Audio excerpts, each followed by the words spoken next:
sea f de x igual al logaritmo natural de 4x sobre x más 3, escribir el conjunto de positividad de f como intervalo o unión de intervalos.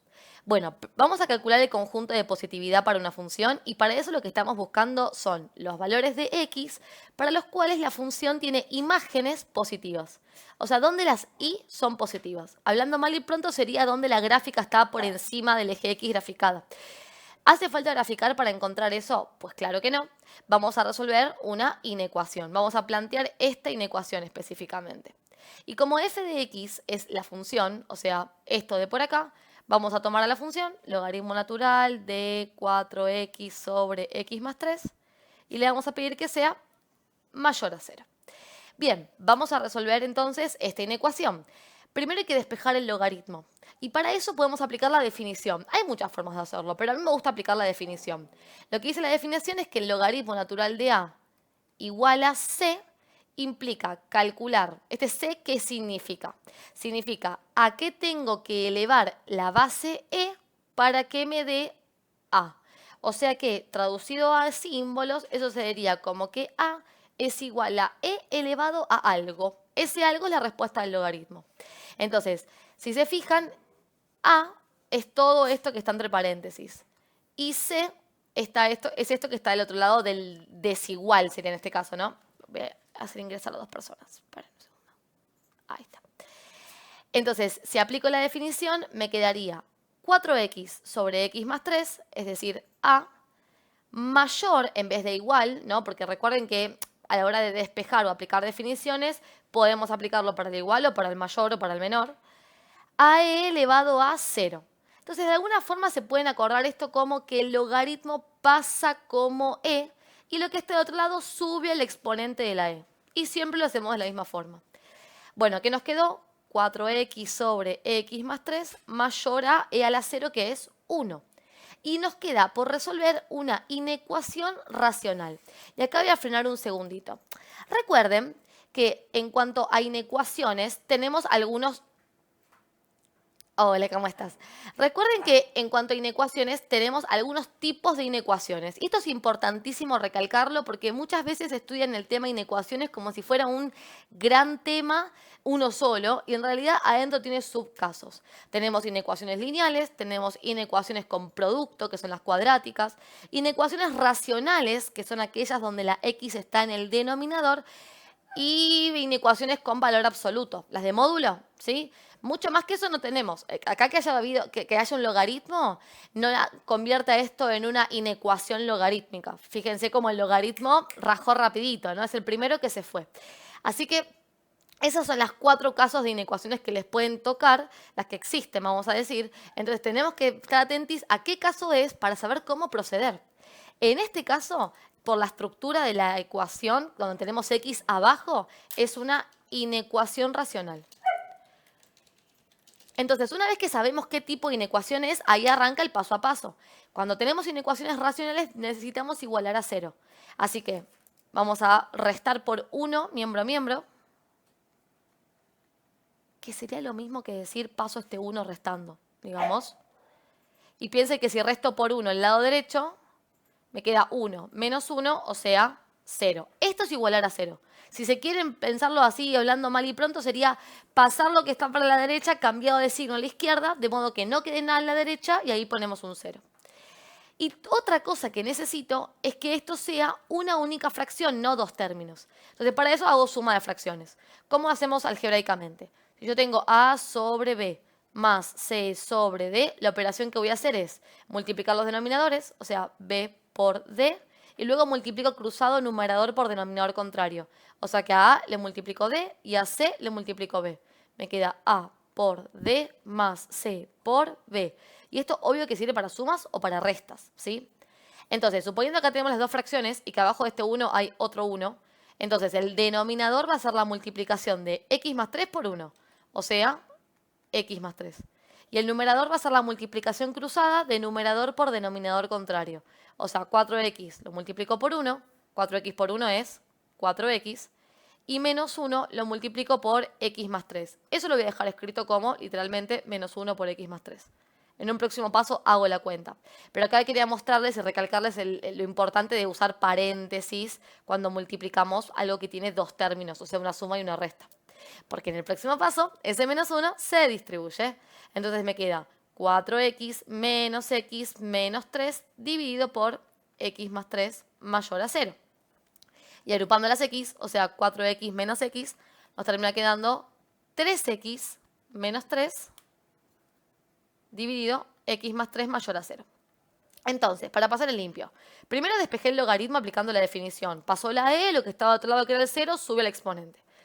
Después igualé a 0, que es esta parte. Y acá sume las dos fracciones con este paso a paso, con este procedimiento. Cuando sumo las fracciones, lo único que hago en el resto de los términos es distributiva y sumar términos, ¿sí? Acomodar, quien dice, que son estos dos pasitos de acá. Llegados acá, ahora viene la parte de analizar el signo de esa inecuación. A ver, no me está dejando ingresar a esta persona. Ahí está. Porque, ¿qué se hace en inecuaciones racionales? A ver, tenemos una fracción, o sea, un a sobre b, que es mayor a 0. Para que una fracción, que es una división, ¿no? O una multiplicación invertida. Para que una multiplicación sea positiva, tiene que pasar que los dos términos sean positivos o los dos términos sean negativos, ¿no? Regla de signos. Entonces, si el término de arriba es positivo y el de abajo simultáneamente también es positivo, entonces la división va a dar positiva, porque más por más es más. Y si el numerador es negativo y el denominador es negativo, también la fracción va a dar positiva, porque menos por menos también es más. Entonces, no se olviden que cuando llegan a esta parte no pueden despejar. Tienen que plantear las opciones. O los dos términos, o sea, numerador y denominador positivos, o los dos negativos. Y como el negativo y el positivo se simboliza a partir de esto, cada vez que tengamos que poner positivo vamos a poner mayor a 0. Y negativo lo simbolizaremos como menor a 0, que eso es como se definen los positivos y los negativos, ¿no? Entonces, tomo el numerador, 3x menos 3, y le pido que sea mayor a 0, o sea, positivo. Y al mismo tiempo, x más 3 también mayor a 0. Entonces, si los dos son positivos, la fracción va a dar positiva como me pide el ejercicio. O la otra opción es que el de arriba sea negativo y simultáneamente el de abajo también sea negativo. O sea que 3x menos 3 sea menor a 0 y al mismo tiempo que x más 3 también sea menor a 0. Entonces, con este planteo, yo lo que estoy diciendo es las opciones que llevarían a que esa fracción sea mayor a 0, que es lo que me permite calcular el conjunto de positividad de la función. Y bueno, acá resolvemos cada ecuación por separado. Y lo que vamos a separar es esto. Este es el O matemático, si se quiere pensar así. Y lo que vamos a resolver son las dos intersecciones. Y después vemos qué queda de las dos para unirlas en una solución. Entonces, despejando, me queda 3x es mayor a 3, x es mayor a 3 dividido 3, x es mayor a 3 dividido 3, que es 1. O sea, hice pasaje de términos. Y acá lo mismo. Paso el 3 sumando o restando, perdón. O resto por 3 miembro a miembro y me queda x es mayor a menos 3. Y lo mismo hago con las otras. Acá sumo por 3 y luego divido por 3. Y me queda que x es menor a 1. Obviamente las inecuaciones sepan que van a dar lo mismo. Y acá me queda x es menor a menos 3. Bueno, ahí resolvimos todas las inecuaciones. Lo que voy a hacer ahora es buscar las intersecciones. Entonces, hago una recta y en ella voy a representar cada conjunto, cada intervalo en realidad. Entonces, la recta representa al eje real y yo entonces lo que hago es marcarle los infinitos en las puntas, que es lo que el eje real tiene. Y voy a marcar el menos 3 y el 1, ordenados obviamente de menor a mayor, de izquierda a derecha. Y digo, bueno, esta inecuación me dice que x es mayor a 1. Y acá les voy a dar un tip. Si hay alguien confundido con la lectura del mayor y el menor, sepa que no está solo y que le pasa a absolutamente todo el mundo. Pueden pensarlo como una flecha, si quieren. Yo lo que hago es enseñarlo así, como si fuera un palito que tiene ahí. Y la flecha te indica para dónde mira. Obviamente el palito no se lo hacemos. De ahora en más el piquito lo empezamos a ver como flecha. Y esa flecha, fíjense que mira para la derecha. O sea que del 1 pinto hacia derecha, o sea, hacia los mayores. Y también vamos a pintar este. Fíjense que acá la flecha también mira para la derecha, o sea que del menos 3 también pinto a derecha, o sea, hacia los números mayores. Dos cosas importantes. Primero, siempre que pinto hasta el infinito, ¿sí? Porque el intervalo x mayor a menos 3 es desde menos 3 hasta más infinito. Otra cosa importante es tener en cuenta el símbolo de la inecuación para saber si uso paréntesis o corchetes. En este caso son solamente el símbolo mayor, no es mayor igual, y mayor quiere decir que no se incluya el 1 y que no se incluya el -3. Y la no inclusión se representa con paréntesis. Si hubieran tenido el igual, usábamos corchete. Ahora, recuerden que esto venía de un ejercicio donde nos pedían el conjunto de positividad. Nunca vamos a tener igual en conjunto de positividad porque el conjunto de positividad son los x donde la imagen es mayor a 0, pero no 0. Eso se llama conjunto de ceros, exactamente. Así que, bueno, tengan en cuenta que nunca va a llevar el símbolo del igual este tipo de ejercicio. Pero en una ecuación racional con otro cálculo de otra cosa podría haber estado. Y bueno, por otra parte, vamos a plantear esta intersección, vamos a hacer esta representación y ahora vemos qué queda de cada uno. Lo mismo, marco el -3, marco el 1, pero fíjense ahora que esta flechita mira a izquierda, o sea que del 1 pinto con paréntesis, ahí, a izquierda, o sea hasta el menos infinito. Y lo mismo con este, pinto también a izquierda hasta el menos infinito. Y bueno, lo que yo estoy buscando de cada grupo, o sea, de cada una de las opciones, porque son dos, es la intersección. Y por eso uso dos colores, para ver dónde se cruzan estas soluciones. Y fíjense que acá los colores se cruzan de 1 más infinito. O sea que eso sería la solución de la primera opción.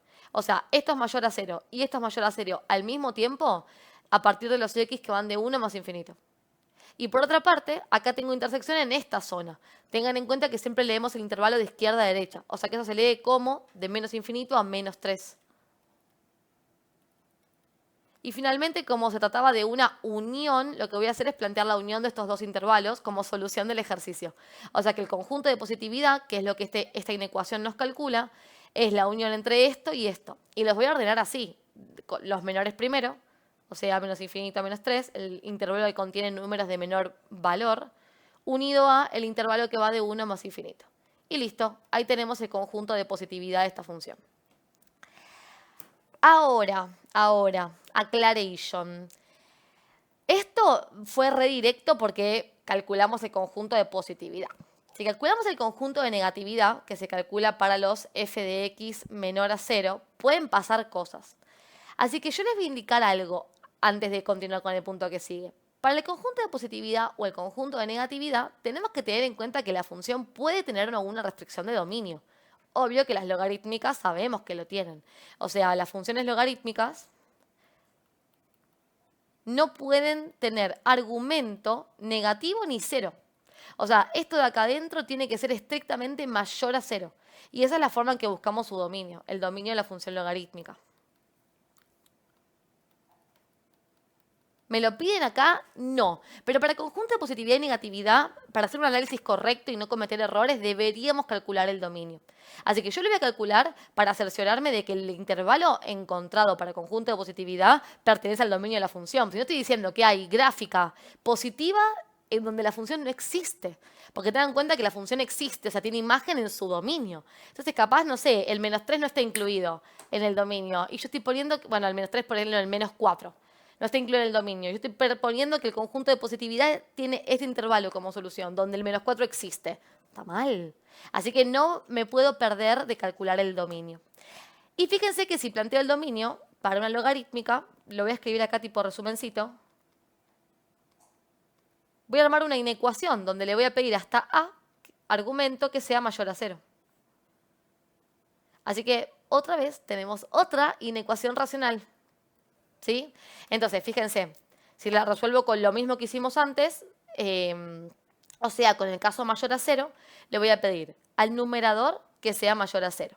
Y al mismo tiempo al denominador que también sea mayor a 0. Como les comentaba antes, si el término de arriba es positivo y el de abajo también es positivo, más por más me va a dar algo positivo.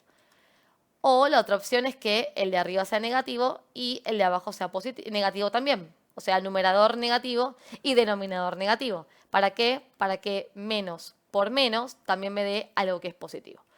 Y se van a volver a despejar las inecuaciones. O sea, acá voy a pasar el 4 dividiendo. 0 dividido 4 es 0, así que mucho no cambió en la respuesta. Pasa 3 restando. Pasa 4 dividiendo y nuevamente me queda que x es menor a 0.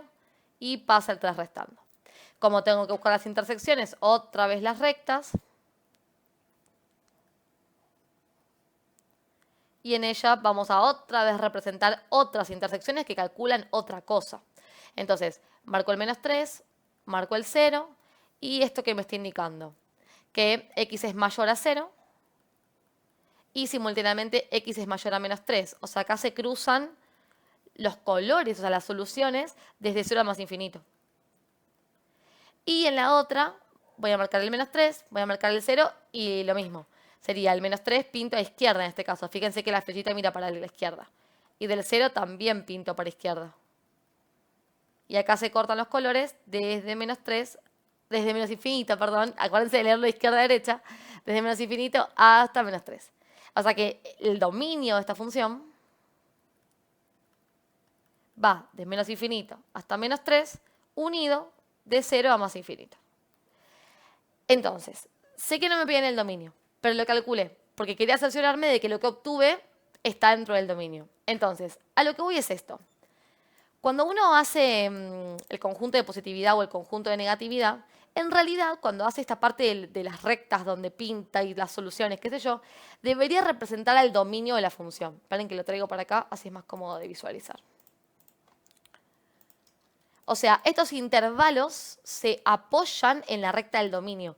Es decir, esta función logarítmica tiene gráfica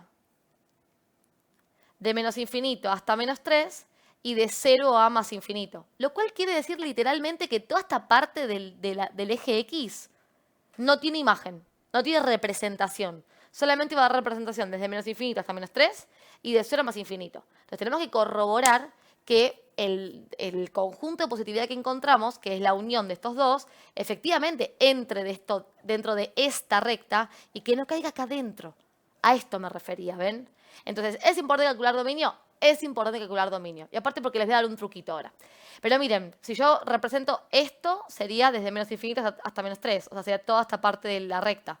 Que justo es la misma porción del dominio la que tiene el conjunto de positividad como intervalo. Y miren esta otra. Esta arranca desde 1 a más infinito, que sería esta rama del conjunto de positividad. O sea, no arrancaría en 0, sino arrancaría acá, en 1. De 1 en adelante. Así. Bien, todas estas dos ramas pintadas que le voy a pintar del mismo color, de amarillo, eso representaría el conjunto de positividad de la función. ¿Sí? Ahora, ¿lo calculamos bien? Súper, nos quedó dentro del dominio. Pero les quiero contar un detalle más. Ponele que te piden el conjunto de negatividad al haber hecho esta recta, que es el dominio de la función logarítmica, y en ella haber colocado el conjunto de positividad obtenido, todo lo que no quedó pintado dentro del dominio, por supuesto, ¿no? Todo lo que no quedó pintado es conjunto de negatividad. O sea, no hace falta volver a hacer todo el ejercicio, pero para menor a 0. Directamente, este intervalito que quedó acá, que pertenece al dominio, pero no al conjunto de positividad, es conjunto de negatividad. O sea que si me lo hubieran pedido, el conjunto de negatividad son los números que van de 0 a 1. Bueno, un datito que me parecía re interesante. Hallar a perteneciente a los reales para que f de x igual a la raíz, bueno, toda esa definición que es una función a trozos que en breve la explico, sea continua en x0 igual a 1. O sea, lo que vamos a pedirle a esta función es que sea continua, justo fíjense dónde, donde la función se separa. Porque esta función se lee así. Teniendo esta, la recta real, la que representa el eje X, la recta del dominio, en 1 la función se va a separar en 2. Y hacia la derecha del 1 va a vivir las imágenes de esta función. En la derecha del 1 va a vivir la imagen de esta función. Y en la izquierda del 1, incluyendo al 1, o sea, en toda esta zona, va a vivir esta otra función. Entonces, ¿qué implica que la función, o qué implicaría que la función sea continua en 1? Que si me acerco al 1 por izquierda o si me acerco al 1 por derecha, voy a llegar a la misma imagen, al mismo límite. O sea que lo que me va a asegurar la continuidad en primera instancia es la existencia del límite en x igual a 1. Pero como verán, por izquierda me acerco con una función y por derecha me acerco con otra función.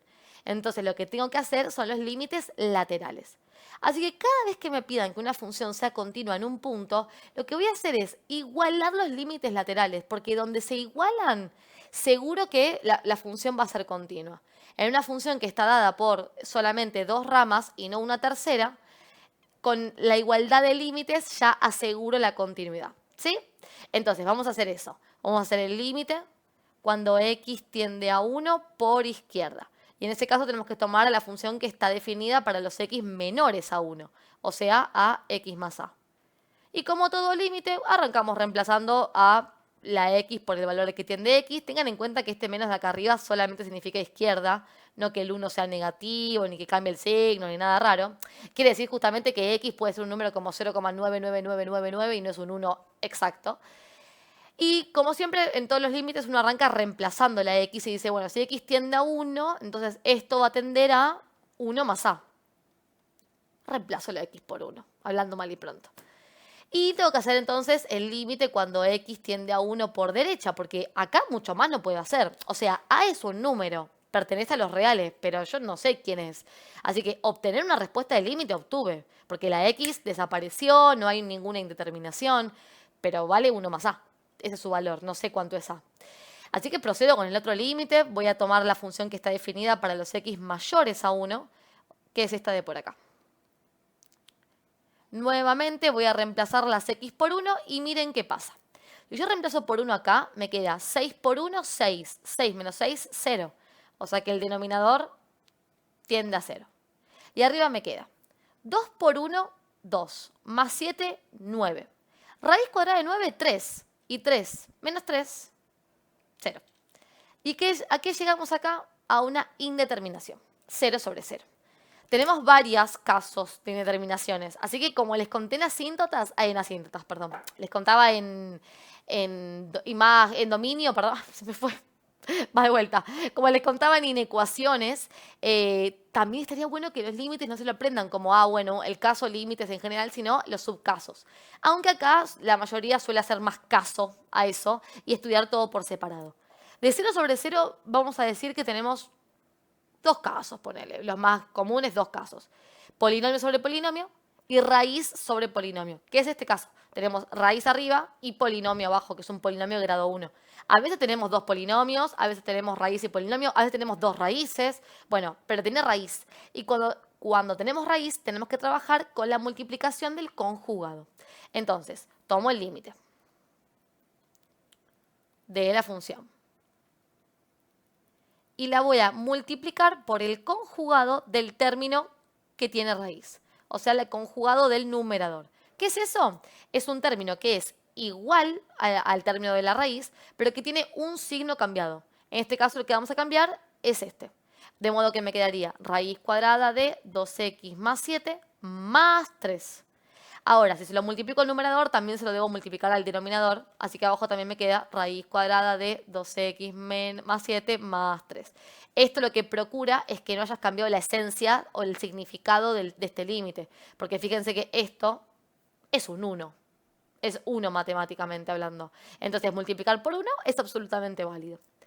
Ahora, en el próximo paso vamos a multiplicar derecho. O sea, voy a multiplicar esto por esto y esto por esto. Desde ya que en la parte del denominador, donde tenemos un polinomio y una raíz, no vamos a multiplicar porque si multiplico esto con esto puede quedar cualquier cosa. Así que lo voy a dejar expresado entre paréntesis.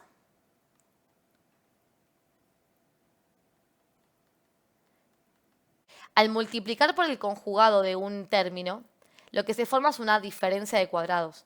O sea, vos acá tenés a menos b por a más b, donde este es a, este es b, de nuevo este es a y de nuevo esto es b, que son términos iguales pero con signos distintos. Entonces, cuando yo hago la multiplicación de esto por esto, queda a cuadrado menos b cuadrado. Porque esta es la forma factorizada de la diferencia de cuadrados. Y si no me creen, pueden hacer distributiva. A por b, menos b por a y b por b. Y van a ver que van a llegar a esta estructura porque los términos de a por b y menos b por a se cancelan por ser iguales con distintos signos. ¿Sí? Entonces, el hecho de multiplicar por el conjugado es que podemos aplicar esto. O sea, esta multiplicación del numerador quedaría como a o sea, raíz cuadrada de 2x más 7 al cuadrado, menos b, es decir, 3 al cuadrado. Entonces, en esta parte nos queda, para simplificar, el cuadrado con la raíz y nos va a quedar el 2x más 7, menos 3 al cuadrado, que es 9. Eso es lo que vamos a acomodar en el numerador, entonces. Me queda el límite cuando x tiende a 1 por derecha de 2x más 7 menos 3 al cuadrado, que es 9, sobre 6x menos 6 por todo esto de por acá. Y agrupando términos nos queda el límite cuando x tiende a 1 por derecha de 2x menos 2, porque 7 menos 9 es menos 2, dividido por 6x menos 6 por raíz cuadrada de 2x más 7 más 3. Bueno, todo eso queda igual. Les cuento que este caso de indeterminación 0 sobre 0 con raíz pasa a ser un caso de indeterminación 0 sobre 0 con polinomios. Porque si ustedes miran esto, ahora sí, una división de polinomios. Y en ese tipo de casos, cuando tenemos polinomio en numerador y denominador y es 0 sobre 0 la indeterminación, lo que buscamos es poder simplificar factores del numerador con el denominador. Y lamentablemente 2x menos 2 y 6x menos 6 no son iguales todavía, para simplificar, así que en un cálculo auxiliar voy a hacer un factor común. O sea, voy a factorizar los polinomios. En este caso digo factor común, ¿por qué? Porque veo que la x no tiene potencia, y si la x tiene potencia 1, tiene potencia x a la 1, no puedo hacer diferencia de cuadrados, no puedo hacer trinomio cuadrado perfecto, no puedo hacer factor común de x, puedo hacer factor común de números, en todo caso. Y justamente cuando tengan x a la 1, pero un número adelante multiplicando, saquen factor común de ese número que lo multiplica. O sea, saco el 2 para afuera. Y cuando saco factor común, ¿qué es lo que pasa? A cada término se lo divide por ese número. Entonces, si yo hago 2x dividido por 2, me queda una x. Se dividen los números, que simplemente podemos dejarlo como x. Y luego hago menos 2 dividido 2, y eso da menos 1. Y listo, ahí quedó el factor común de 2x menos 2, sacando el factor común 2. Factoricé este, pero también tengo que factorizar este, porque yo quiero que me quede algo igual, para simplificar. Entonces, acá pasa exactamente lo mismo. La x está elevada a la 1, así que los casos de factoreo se reducen a factor común. Y el factor común que sacamos es del número que multiplica a la x. Misma idea. 6x dividido por 6 es 1x. O sea, hago 6 dividido 6, que es 1, y me queda 1x. Y menos 6 dividido por 6, menos 1. Y ahí nos quedó el factoreo, que bastante parecido es, pero del denominador. Así que, pasando limpio, me queda el límite. Cuando x tiende a 1 por derecha, de 2 por x menos 1, dividido por 6 por x menos 1 por, y bueno, queda todo este término con la raíz que lo vengo paseando hace pasos. Y literalmente pasa eso, lo voy a pasear hasta el final. Y bueno, ya casi estamos en el final porque, atentis a esto, para que la indeterminación 0 sobre 0 se vaya, tienen que haber simplificado factores del numerador con factores del denominador. Ya sé que ya lo dije, pero lo insisto. Si no, el 0 sobre 0 es difícil que se elimine, que se salve.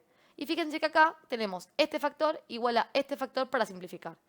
Y estoy casi segura de que se salvó la determinación. Porque ese factor no es cualquiera, es x menos 1. Justamente el término que si yo lo reemplazo por 1 hace que esto dé 0. Así que cuando eso pasa, cuando se nos elimina el término justo, se supone que ya estamos. Así que pasamos en limpio y volvemos a reemplazar las x por 1. A ver qué pasa ahora. Y ya el numerador ya está. Es 2. Ni siquiera hay x como para decir entorpezco esto que aparece un 0 de la nada. No, es 2. Y abajo tenemos 6 por.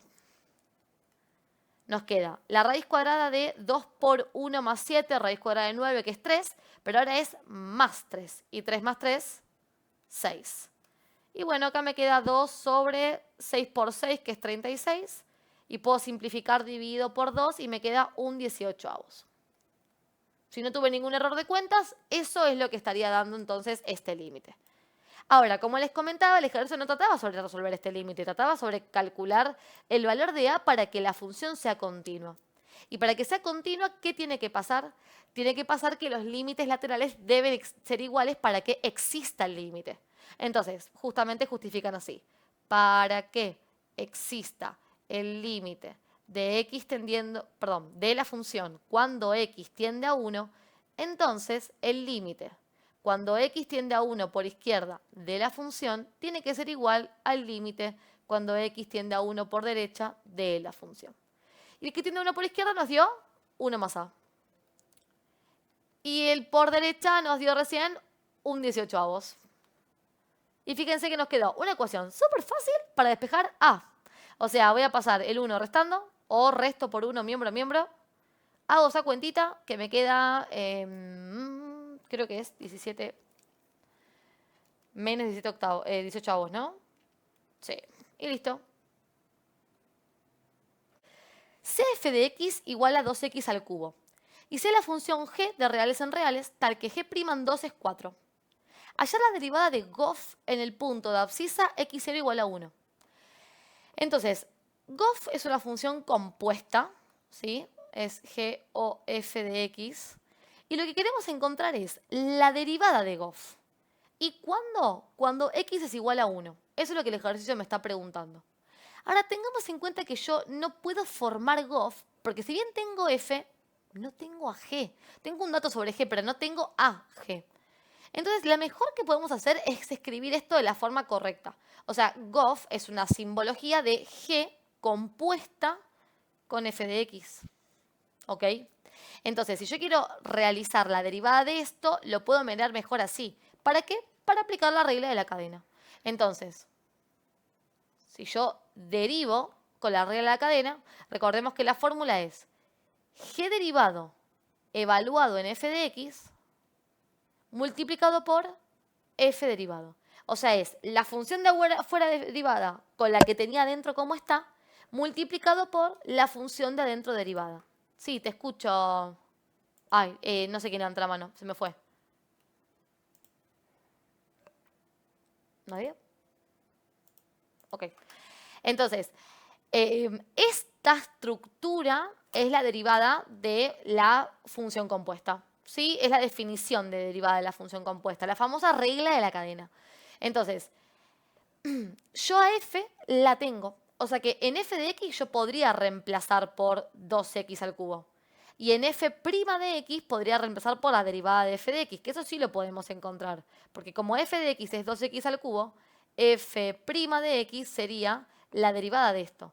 Y para derivar esto, el 3 baja multiplicando, ¿no? Me queda 2 por 3, 6 por x al cuadrado. O sea, apliqué la derivada de la potencia, ¿no? Donde el exponente baja multiplicando y a la potencia le restamos una unidad.